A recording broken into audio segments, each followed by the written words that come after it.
Hello, my dear students. Once again, welcome to the JCBM College online classes. In this class, we are discussing about one of the important concepts in connection with the taxation, that is the incidence of taxation. Incidence of taxation is one of the important concepts in connection with the taxation. In the modern days, when the tax imposed by the government, tax is a major sources of revenue to the government. Government have different sources. One of the important sources that is the taxation. Government is the only authority have a special power to impose the tax. At the time of impose the tax, it makes some effects on the people, effects on the taxpayer. The sudden effect of the taxpayer because of the imposition of tax, that is known as incidence of tax.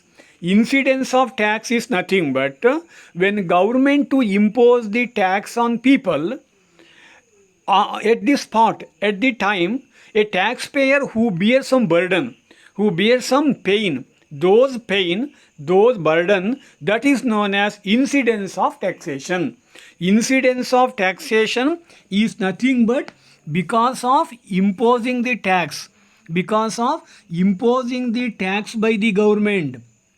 Imposing the tax by the government, every taxpayer who bears some burden, who facing some difficulties, who bears some burden, who pays some pain, that is known as the incidence of taxation. That is known as incidence of taxation. ಆತ್ಮೀಯ ವಿದ್ಯಾರ್ಥಿಗಳೇ, ಇವತ್ತಿನ ತರಗತಿಯಲ್ಲಿ ನಾನು ಮುಖ್ಯವಾಗಿ ನಿಮಗೆ ತೆರಿಗೆಯ ಹೊರೆ ಅಥವಾ ತೆರಿಗೆಯ ಭಾರ ಎನ್ನುವಂತಹ ವಿಷಯದ ಬಗ್ಗೆ ನಾನು ನಿಮಗೆ ತಿಳಿಸ್ಲಿಕ್ಕೆ ಇದ್ದೇನೆ. ತೆರಿಗೆಯ ಹೊರೆ ಅಥವಾ ತೆರಿಗೆಯ ಭಾರ. ಹಾಗಂದ್ರೆ ತೆರಿಗೆಯ ಹೊರೆ ಅಂದರೆ ಏನು, ತೆರಿಗೆಯ ಭಾರ ಅಂದರೆ ಏನು ಎನ್ನುವಂಥ ವಿಷಯದ ಬಗ್ಗೆ ನಾನು ನಿಮಗೆ ಹೇಳಲಿಕ್ಕೆ ಇದ್ದೇನೆ. ತೆರಿಗೆಯ ಹೊರೆ ಅಥವಾ ತೆರಿಗೆಯ ಭಾರವಂದರೆ ತೆರಿಗೆಯನ್ನು ಸರ್ಕಾರ ಜನರ ಮೇಲೆ ವಿಧಿಸುತ್ತೆ. ನಿಮಗೆಲ್ಲ ಗೊತ್ತಿದೆ, ಸರ್ಕಾರಕ್ಕೆ ಮಾತ್ರ ತೆರಿಗೆಯನ್ನು ಹಾಕುವ ಅಧಿಕಾರ ಇದೆ. ಸರ್ಕಾರ ತನಗೆ ಬೇಕಾದ ಸಂಪನ್ಮೂಲವನ್ನು ಕ್ರೋಢೀಕರಣ ಮಾಡಿಕೊಳ್ಳಲಿಕ್ಕೆ ತೆರಿಗೆಯನ್ನು ಹಾಕತ್ತೆ. ಆ ತೆರಿಗೆಯನ್ನು ಹಾಕುವ ಅಧಿಕಾರ ಸರ್ಕಾರಕ್ಕೆ ಮಾತ್ರ ಇರುತ್ತೆ. ಬೇರೆ ಯಾವ ಪ್ರಾಧಿಕಾರಗಳಿಗೂ ಕೂಡ ತೆರಿಗೆಯನ್ನು ಹಾಕುವ ಅಧಿಕಾರ ಇರೋದಿಲ್ಲ. ಹಾಗೆ ತೆರಿಗೆಯನ್ನು ಹಾಕಿದಾಗ ಅದರ ಭಾರವನ್ನು, ಅದರ ಅಂತಿಮವಾದ ನೋವನ್ನು ಯಾರು ಹೊರ್ತಾರೆ ಅದಕ್ಕೆ ನಾವು ತೆರಿಗೆಯ ಹೊರೆ ಅಂತ ಹೇಳ್ತೇವೆ. ಈಗ ಸರ್ಕಾರ ಯಾವುದೇ ಒಂದು ವಸ್ತುವಿನ ಮೇಲೆ GST ಹಾಕತ್ತೆ. ಈಗ ನಾವು ಕೊಂಡುಕೊಳ್ಳುವಂಥ ಯಾವುದೇ ಒಂದು ದಿನಬಳಕೆಯ ವಸ್ತುಗಳ ಮೇಲೆ ಸರ್ಕಾರ GST ವಿಧಿಸುತ್ತೆ. ಆ GST ವಿಧಿಸಿದಾಗ ಆ ಅಂಗಡಿಯ ಮಾಲೀಕ, ವರ್ತಕ ಅದನ್ನೇನು ಮಾಡ್ತಾನೆ, ಅದನ್ನು ಸರ್ಕಾರಕ್ಕೆ ಪಾವತಿ ಮಾಡ್ತಾನೆ. ತನ್ನ GST ಪೇಮೆಂಟ್ನಲ್ಲಿ ಪಾವತಿ ಮಾಡ್ತಾನೆ. GST ಪಾವತಿ ವೇಳೆ ಪಾವತಿ ಮಾಡಿಬಿಡ್ತಾನೆ. ಆದರೆ ಆ ಪಾವತಿ ಮಾಡಿದ ಹಣವನ್ನು ಆತ ಗ್ರಾಹಕನಿಗೆ ವರ್ಗಾವಣೆ ಮಾಡ್ತಾನೆ. ಆ ಪಾವತಿ ಮಾಡಿದ ಹಣವನ್ನು ಆತ ಗ್ರಾಹಕನಿಗೆ ವರ್ಗಾವಣೆ ಮಾಡ್ತಾನೆ. ಗ್ರಾಹಕ ತಾನು ಸರಕನ್ನು ಕೊಂಡುಕೊಳ್ಬೇಕಾದ್ರೆ ಅದರ ನಿಜವಾದ ಭಾರವನ್ನು ಹೊರ್ತಾನೆ.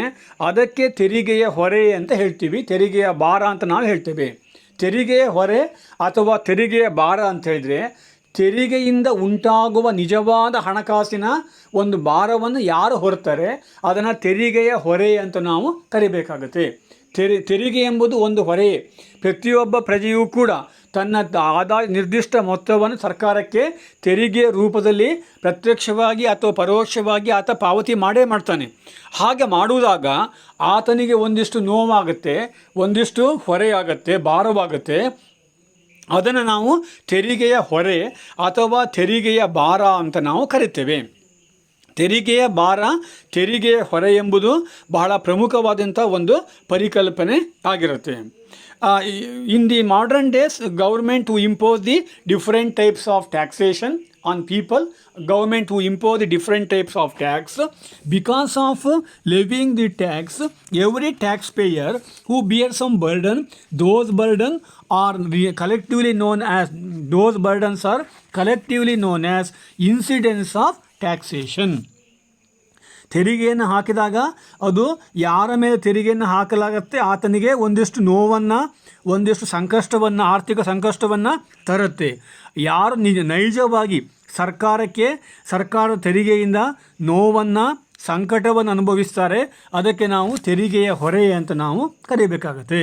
ಈಗ ನಾವು GST ಸರ್ಕಾರ ಯಾವುದೇ ಒಂದು ವಸ್ತುವಿನ ಮೇಲೆ ಹಾಕತ್ತೆ. ನಾವು ಕೊಂಡುಕೊಳ್ಳುವ ದಿನಬಳಕೆ ವಸ್ತುಗಳ ಮೇಲೆ ಸರ್ಕಾರ GST ಹಾಕತ್ತೆ. GST ಯಾರ ಮೇಲೆ ಹಾಕತ್ತೆ? ನೇರವಾಗಿ ಗ್ರಾಹಕರ ಮೇಲೆ ಹಾಕೋದಿಲ್ಲ. ಆ ಸರಕನ್ನು ಯಾರು ಮಾರಾಟ ಮಾಡ್ತಾರೆ ಅವ್ರ ಮೇಲೆ ಹಾಕತ್ತೆ. ಅವರನ್ನು ಏನು ಮಾಡ್ತಾರೆ? ಸರಕನ್ನು ಮಾರಾಟ ಮಾಡೋ ವೇಳೆಯಲ್ಲಿ ಗ್ರಾಹಕರಿಗೆ ವರ್ಗಾಯಿಸ್ತಾರೆ. ಗ್ರಾಹಕರು ಅದನ್ನು ನಿಜವಾಗಿ ಅದರ ಹೊರೆಯನ್ನು ಹೊರೋದು ಗ್ರಾಹಕರು. ಆದರೆ ತೆರಿಗೆ ಪಾವತಿ ಮಾಡೋದು ಯಾರು? ವಸ್ತುಗಳನ್ನು ಮಾರಾಟ ಮಾಡುವಂಥ ವ್ಯಕ್ತಿಗಳು. ಹೀಗಾಗಿ ತೆರಿಗೆಯ ಹೊರೆ ಎಂಬುದು ತೆರಿಗೆಯ ಆಘಾತವನ್ನು ನಿಜವಾಗಿ ಎದುರಿಸುವಂತಹ ವ್ಯಕ್ತಿಗಳಾಗಿರ್ತಾರೆ, ಅನುಭೋಗಿಗಳು ಆಗಿರ್ತಾರೆ. The next important concept in connection with the incidence of tax, that is the factors determining the incidence of tax. Number of factors they directly or indirectly affects on the incidence of taxation. The first and foremost a factor that determine the incidence of taxation, that is the nature of demand and supply. The nature of demand and supply, that is one of the important factors which influence a lot of on the incidence of taxation. ತೆರಿಗೆಯ ಭಾರವನ್ನು ನಿರ್ಧರಿಸುವ ಅಂಶಗಳು ಯಾವುದು? ತೆರಿಗೆಯ ಭಾರವನ್ನು ಯಾವ ಅಂಶಗಳು ನಿರ್ಧರಿಸ್ತವೆ ಎನ್ನುವಂಥ ವಿಷಯದ ಬಗ್ಗೆ ನಾವೀಗ ಚರ್ಚೆಯನ್ನು ಮಾಡಬೇಕಾಗಿದೆ. ತೆರಿಗೆಯ ಭಾರವನ್ನು ನಿರ್ಧರಿಸುವ ಅಂಶಗಳನ್ನು ನಾವು ಪಟ್ಟಿ ಮಾಡ್ಬೋದು. ಅದರಲ್ಲಿ ಮೊಟ್ಟ ಮೊದಲ ಅಂಶ ಯಾವುದು ಅಂತ ಹೇಳಿದರೆ ಬೇಡಿಕೆ ಮತ್ತು ಪೂರೈಕೆಯ ಸ್ವರೂಪ. ಬೇಡಿಕೆ ಮತ್ತು ಪೂರೈಕೆಯ ಸ್ವರೂಪ. The demand and supply, the nature of demand and supply, that is one of the important factor. In case of the different, we consume the different types of commodity. That the nature of demand and supply, that is differ from one commodity to another commodities. They are not one and the same. For example, in case of food grain, in case of necessaries, in case of comforts, in case of luxury commodity, the nature of the demand is not one and the same. In case of necessaries, every person who purchase necessaries, because it is an integrated part of our life, the nature of demand that is differ in case of necessaries, comforts and luxuries. The supply also, it is also differ from one point of time to another point of time. On the basis of the nature of the commodity, on the basis of the nature of the demand and supply, the incidence of tax is to be determined. ತೆರಿಗೆಯ ಭಾರ ಅಥವಾ ಹೊರೆಯ ಮೇಲೆ ಪ್ರಭಾವವನ್ನು ಬೀರಬಲ್ಲ ಅಂಶಗಳಲ್ಲಿ ಮೊಟ್ಟ ಮೊದಲ ಅಂಶ ಯಾವುದು ಅಂತ ಹೇಳಿದರೆ ಮುಖ್ಯವಾಗಿ ಬೇಡಿಕೆ ಮತ್ತು ಪೂರೈಕೆಯ ಸ್ವರೂಪ. ಎಲ್ಲ ಸರಕುಗಳ ಬೇಡಿಕೆ ಮತ್ತು ಪೂರೈಕೆಗಳು ಒಂದೇ ರೀತಿ ಆಗಿರೋದಿಲ್ಲ. ಅದು ಸರಕುಗಳಿಂದ ಸರಕುಗಳಿಗೆ ಬೇರೆ ಆಗ್ತಾ ಹೋಗುತ್ತೆ. ಅತ್ಯವಶ್ಯಕ ಸರಕುಗಳು, ಸುಖದಾಯಕ ಸರಕುಗಳು ಮತ್ತು ಐಷಾರಾಮಿ ಸರಕುಗಳು, ಇವು ಸರಕುಗಳ ಬೇರೆ ಬೇರೆ ವಿಧಗಳಾಗಿವೆ. ಆ ಎಲ್ಲ ಸರಕುಗಳಿಗೂ ಕೂಡ ಬೇಡಿಕೆ ಒಂದೇ ರೀತಿ ಇರೋದೇ ಇಲ್ಲ. ಈ ಆಹಾರ ವಸ್ತುಗಳ ಬೇಡಿಕೆ, ಪೂರೈಕೆ, ಅದೇ ನಿಮಗೆ ಲಕ್ಸುರಿ ಐಷಾರಾಮಿ ಸರಕಿನ ಬೇಡಿಕೆ ಮತ್ತು ಪೂರೈಕೆ ಇವೆಲ್ಲವೂ ಕೂಡ ಭಿನ್ನವಾಗಿರುತ್ತವೆ. ಅವುಗಳ ಆಧಾರದ ಮೇಲೆ ತೆರಿಗೆಯ ಭಾರ ಎಂಬುದು ನಿರ್ಧಾರವಾಗುತ್ತೆ. ತೆರಿಗೆಯ ಭಾರವನ್ನು ನಿರ್ಧರಿಸುವ ಬಹಳ ಪ್ರಮುಖವಾದ ಅಂಶ ಯಾವುದು ಅಂತ ಹೇಳಿದರೆ ಬೇಡಿಕೆ ಮತ್ತು ಪೂರೈಕೆಯ ಅಂಶಗಳು. The second important factor, that is the nature of commodities subject to tax. Nature of the commodities subjected to tax. Nature of the commodities subjected to tax. In every country, for the sake of protect the interest of the poor people, all the commodities are not including in the tax web. Only few commodities are coming under the tax web. That is a common thing. For the sake of protect the interest of the poor people, how much of products are including in the tax web, that is one of the important factor that determine the incidence of taxation. ತೆರಿಗೆಯ ಹೊರೆ ಅಥವಾ ತೆರಿಗೆಯ ಭಾರವನ್ನು ನಿರ್ಧರಿಸುವ ಎರಡನೇ ಪ್ರಮುಖವಾದ ಅಂಶ ಯಾವುದು ಅಂತ ಹೇಳಿದರೆ ತೆರಿಗೆಗೆ ಒಳಪಟ್ಟ ಸರಕುಗಳ ಸ್ವರೂಪ. ಯಾವುದೇ ಒಂದು ದೇಶದಲ್ಲಿ ಎಲ್ಲ ಸರಕುಗಳನ್ನು ಕೂಡ ತೆರಿಗೆಗೆ ಒಳಪಟ್ಟಿರೋದಿಲ್ಲ, ಅಥವಾ ಎಲ್ಲ ತೆರಿಗೆಯನ್ನು ಕೂಡ ಎಲ್ಲ ರಾಷ್ಟ್ರಗಳು ಎಲ್ಲ ವಸ್ತುಗಳನ್ನು ಕೂಡ ತೆರಿಗೆ ವ್ಯಾಪ್ತಿಗೆ ತರೋದಿಲ್ಲ. ಕೆಲವು ವಸ್ತುಗಳನ್ನು ತೆರಿಗೆಯ ವ್ಯಾಪ್ತಿಯಿಂದ ಹೊರಗೆ ಇಟ್ಟಿರ್ತಾರೆ. ಫಾರ್ ಎಕ್ಸಾಂಪಲ್, ಭಾರತ ದೇಶದಲ್ಲಿ GST ವ್ಯಾಪ್ತಿಯಿಂದ 0% GST ಎನ್ನುವಂಥ ಒಂದು ಸ್ಲ್ಯಾಬೇ ಇದೆ.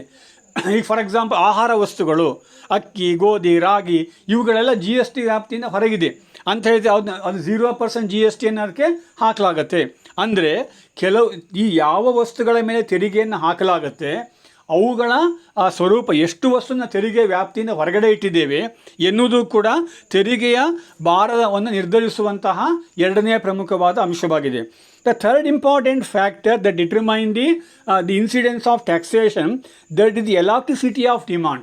Elasticity of demand is the third important factor. The elasticity of demand is not one and the same. It is differ from one commodity to another commodity. For example, in case of the necessary commodity, the elasticity of demand is very, very less. In case of luxury item, the elasticity of demand is more. On the basis of the elasticity of demand for a product, the incidence of tax is to be depends. ತೆರಿಗೆಯ ಭಾರವನ್ನು, ಆಘಾತವನ್ನು ಅಥವಾ ತೆರಿಗೆಯ ಹೊರೆಯನ್ನು ನಿರ್ಧರಿಸುವಂತಹ ಮತ್ತೊಂದು ಪ್ರಮುಖವಾದ ಅಂಶ ಯಾವುದು ಅಂತ ಹೇಳಿದರೆ ಬೇಡಿಕೆಯ ಸ್ಥಿತಿಸ್ಥಾಪಕತ್ವ. ಬೇಡಿಕೆಯ ಸ್ಥಿತಿಸ್ಥಾಪಕತ್ವ ಎಲ್ಲ ಸರಕುಗಳಿಗೂ ಕೂಡ ಒಂದೇ ರೀತಿ ಆಗಿರೋದಿಲ್ಲ. ಮುಖ್ಯವಾಗಿ ಈಗ ಆಹಾರ ಧಾನ್ಯಗಳ ಬೇಡಿಕೆಯ ಸ್ಥಿತಿಸ್ಥಾಪಕತ್ವ, ಅತ್ಯವಶ್ಯಕ ಸರಕುಗಳ ಬೇಡಿಕೆ ಸ್ಥಿತಿಸ್ಥಾಪಕತ್ವ ತುಂಬ ಕಡಿಮೆ ಇರುತ್ತೆ. ಐಷಾರಾಮಿ ಸರಕುಗಳ ಬೇಡಿಕೆ ಸ್ಥಿತಿಸ್ಥಾಪಕತ್ವ ತುಂಬ ಹೆಚ್ಚಾಗಿರುತ್ತೆ. ಬೇಡಿಕೆ ಸ್ಥಿತಿಸ್ಥಾಪಕತ್ವದ ಆಧಾರದ ಮೇಲೆ ಈ ತೆರಿಗೆಯ ಭಾರ ಅಥವಾ ಹೊರೆ ನಿಂತಿರುತ್ತೆ. ಅಂದರೆ ತೆರಿಗೆಯ ಭಾರವನ್ನು ನಿರ್ಧರಿಸುವ, ತೆರಿಗೆಯ ಹೊರೆ ನಿರ್ಧರಿಸುವ ಮತ್ತೊಂದು ಪ್ರಮುಖವಾದ ಅಂಶ ಅಂದರೆ ಬೇಡಿಕೆಯ ಸ್ಥಿತಿಸ್ಥಾಪಕತ್ವ. The next important factor is the tax area. Tax area, that is another important factors that determine the incidence of tax. How much of commodities are coming under the purview of the taxation? How much of products are coming under the purview of the taxation? Either only the luxury commodities. Only the luxury commodities are coming under the purview of the taxation. The incidence is very less. Sometimes government levied the tax in all the commodities. Because of this particular factor, the incidence of taxation is too high. That is one of the important factor. One of the important factor that is the tax area. Tax area. The how much of area is to be covered.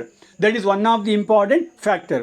ತೆರಿಗೆಯು ಅನ್ವಯವಾಗುವಂಥ ಪ್ರದೇಶಗಳು, ಎಷ್ಟು ತೆರಿಗೆಯನ್ನು ನಾವು ಹಾಕ್ತೀವಿ, ಯಾವ ವಸ್ತುಗಳ ಮೇಲೆ ತೆರಿಗೆಯನ್ನು ಹಾಕ್ತೀವಿ ಮತ್ತು ಯಾವ ಪ್ರದೇಶಗಳಿಗೆ ಆ ತೆರಿಗೆ ಅನ್ವಯವಾಗುತ್ತೆ. ಎಲ್ಲ ತೆರಿಗೆಗಳು ಎಲ್ಲ ಪ್ರದೇಶಗಳಿಗೆ ಅನ್ವಯವಾಗೋದಿಲ್ಲ. ಫಾರ್ ಎಕ್ಸಾಂಪಲ್, ಈಗ ಸರ್ಕಾರ ಹಳ್ಳಿಗಳಲ್ಲಿ ಯಾವುದೇ ಒಂದು ಅಂಗಡಿಗಳ ಮೇಲೆ ಹಾಕುವ ತೆರಿಗೆಯ ಗಾತ್ರ ಬೇರೆ ಇರುತ್ತೆ, ಪಟ್ಟಣದಲ್ಲಿ ಹಾಕುವ ಪ್ರಮಾಣ ಬೇರೆ ಇರುತ್ತೆ. ಅಂದರೆ ತೆರಿಗೆಯನ್ನು ಹಾಕುವಂಥ ಪ್ರದೇಶ ಇದೆಯಲ್ಲ, ಇದು ಕೂಡ ತೆರಿಗೆಯ ಹೊರೆ ನಿರ್ಧರಿಸುವಂಥ ಒಂದು ಪ್ರಮುಖವಾದ ಅಂಶವಾಗಿದೆ. The next important factor that is the size of the tax. how much of percentage, how much of tax is to be imposed, that is also one of the important factor. How much of the tax is to be imposed. Either government to impose the heavy dosage of taxation or government to impose the very small dosage of taxation. On the basis of this, the incidence of taxation is to be depended. ಅಂದರೆ ತೆರಿಗೆಯ ಪ್ರಮಾಣ ಎಷ್ಟಿದೆ ಎನ್ನುವುದು, ಅಂದರೆ ತೆರಿಗೆಯ ಹೊರೆಯನ್ನು ಭಾರ ನಿರ್ಧರಿಸುವಲ್ಲಿ ತೆರಿಗೆಯ ಪ್ರಮಾಣವೂ ಕೂಡ ಒಂದು ಪ್ರಮುಖ ಪಾತ್ರ ವಹಿಸುತ್ತೆ. ತೆರಿಗೆಯ ಪ್ರಮಾಣ ಅಂದ್ರೇನು? ಎಷ್ಟು ತೆರಿಗೆಯನ್ನು ಸರ್ಕಾರ ಹಾಕ್ತಾಯಿದೆ, ಯಾವ ಸರಕಿನ ಮೇಲೆ ಸರ್ಕಾರ ಎಷ್ಟು ತೆರಿಗೆಯನ್ನು ಹಾಕುತ್ತೆ ಎಂಬುದರ ಆಧಾರದ ಮೇಲೆ ತೆರಿಗೆಯ ಹೊರೆಯು ನಿಂತಿರುತ್ತೆ. ಸರ್ಕಾರ ಹೆಚ್ಚು ತೆರಿಗೆಯನ್ನು ಹಾಕುತ್ತೆ ಅಥವಾ ಕಡಿಮೆ ತೆರಿಗೆಯನ್ನು ಹಾಕುತ್ತೆ ಎನ್ನುವ ಆಧಾರದ ಮೇಲೆ ತೆರಿಗೆಯ ಹೊರೆ ನಿಂತಿರುತ್ತೆ. That is one of the important factor. The next important factor is the nature of the market. The nature of the market, that is also one of the important factor that influence a lot of on incidence of taxation. The nature of the market. In the different market, we have different nature. The nature of the market is not one and the same. It is differ from one market to another market. ಅಂದರೆ ಮಾರುಕಟ್ಟೆಯ ಸ್ವರೂಪ ಇದು ಕೂಡ ತೆರಿಗೆಯ ಹೊರೆಯನ್ನು ನಿರ್ಧರಿಸುವ ಒಂದು ಅಂಶವಾಗಿದೆ. ಮಾರುಕಟ್ಟೆಯ ಸ್ವರೂಪ ಎಲ್ಲ ಮಾರುಕಟ್ಟೆಗಳಲ್ಲೂ ಕೂಡ ಒಂದೇ ರೀತಿ ಆಗಿರೋದಿಲ್ಲ. ಮಾರುಕಟ್ಟೆಯ ಸಂಘಟನೆಗಳು ಮಾರುಕಟ್ಟೆಯಿಂದ ಮತ್ತೊಂದು ಮಾರುಕಟ್ಟೆಗೆ ಬೇರೆ ಆಗಿರುತ್ತೆ. ಅಮೆರಿಕದ ಮಾರುಕಟ್ಟೆಯ ಸ್ವರೂಪವೇ ಬೇರೆ, ಭಾರತೀಯ ಮಾರುಕಟ್ಟೆಯ ಸ್ವರೂಪವೇ ಬೇರೆ. ಹಾಗಾಗಿ ಮಾರುಕಟ್ಟೆಯ ಸ್ವರೂಪವೆಂಬುದು ತೆರಿಗೆಯ ಹೊರೆಯನ್ನು, ಭಾರವನ್ನು ನಿರ್ಧರಿಸುವಂಥ ಒಂದು ಪ್ರಮುಖವಾದ ಅಂಶವಾಗಿದೆ ಅಂತ ನಾವು ಹೇಳಲಿಕ್ಕೆ ಬರುತ್ತೆ. The next important factor that is the general business condition. The general business condition that is also one of the important factor. The business condition that is not one and the same. It is differ from one point of time to another point of time and one nations to another nation. For example, under the COVID situation, because of lockdown imposed by the government, most of the businessmen, they are suffering a lot of. In this way, government imposed the tax. The incidence of tax is too high. In the normal condition, government to impose the tax, the incidence of tax is very, very less. Means on the basis of the business condition, the incidence of tax is to be dependent. ಅಂದರೆ ತೆರಿಗೆಯ ಹೊರೆಯನ್ನು ನಿರ್ಧರಿಸುವಂತಹ ಮತ್ತೊಂದು ಪ್ರಮುಖವಾದ ಅಂಶ ಅಂತ ಹೇಳಿದರೆ ಉದ್ಯಮದ ಸ್ಥಿತಿಗತಿಗಳು ಎಲ್ಲ ಕಾಲದಲ್ಲೂ ಕೂಡ ಒಂದೇ ರೀತಿ ಆಗಿರೋದಿಲ್ಲ. ಅದು ಕಾಲದಿಂದ ಕಾಲಕ್ಕೆ, ಪ್ರದೇಶದಿಂದ ಪ್ರದೇಶಕ್ಕೆ ಬೇರೆಯಾಗಿರುತ್ತೆ.